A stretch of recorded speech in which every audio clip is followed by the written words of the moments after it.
Okay, let's dive in. Today we're looking at something, well, frankly, a bit alarming in the online shopping world, the danger behind those flashy discounts, using Wondolla.com as our main example. It's a really important one. Yeah, so this deep dive is all about pulling out those key warning signs, those red flags from the sources we've looked at, so you can spot these kinds of scams before you even think about clicking buy, especially when a deal looks, too good. Absolutely. And the material we've reviewed is critical. It really lays bare why shoppers are being warned so strongly. The advice is unanimous. Don't spend a single cent there. Right. So let's start unpacking that. Where do we begin?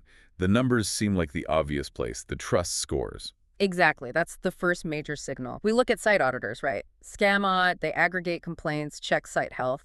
They give Wondolla.com a dismal 25%. That's already in the danger zone. 25%. Great. Not great at all. But then you look at Gridnoft. They dig deeper into like the site registration, the hosting details, and they give it a 1 out of 100. 1 out of 100. That's basically zero. It's a massive red flag. It signals something fundamentally untrustworthy. Yeah, the source material puts it bluntly, doesn't it? Yeah. So shopping there is about as safe as swimming with sharks. That's a pretty vivid way to put it, yeah. But hang on, is it just because it's new? Or is there more to it than just being a young site?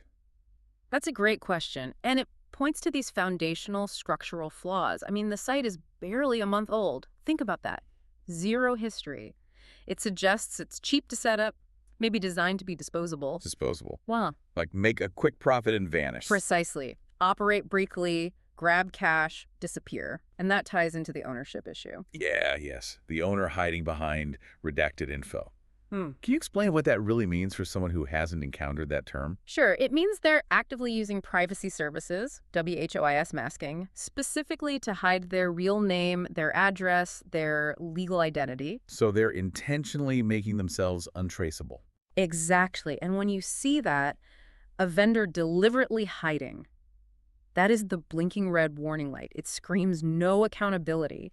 They have no intention of handling returns, complaints, warranties, because you can't find them. Right. That anonymity is the key to how they operate, isn't it? Which probably enables all the aggressive marketing tactics we read about. It does. Wild discounts, bombarding people with ads, using what the source is called stolen product pics. Stolen product pics. Yeah. So they're using legitimate photos of nice products. Yes.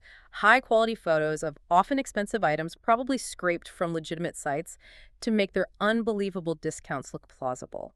It's a visual bait and switch. Okay, but if the discount is, say, 90% off, I can see why someone might think maybe it's worth the risk. How do the sources tackle that temptation? They address it head-on by showing the reality of what happens after you click buy.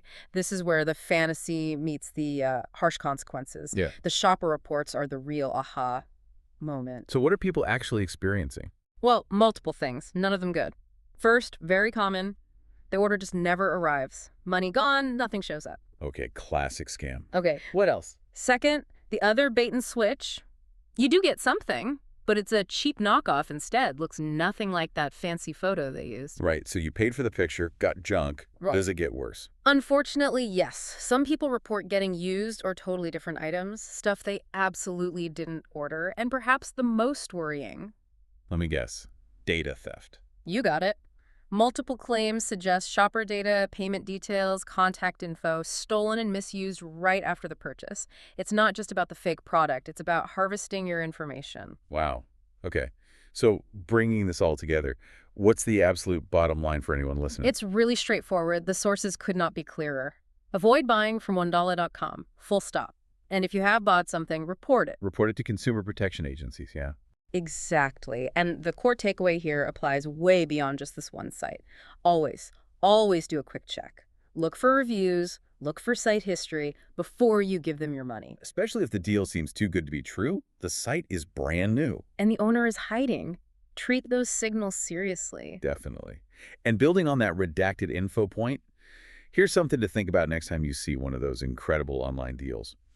If someone selling something needs to hide their identity to do business, what does that anonymity really tell you about their long-term intentions, about their integrity, even if that price tag looks amazing? That's the critical question to ask yourself. Something to keep in mind.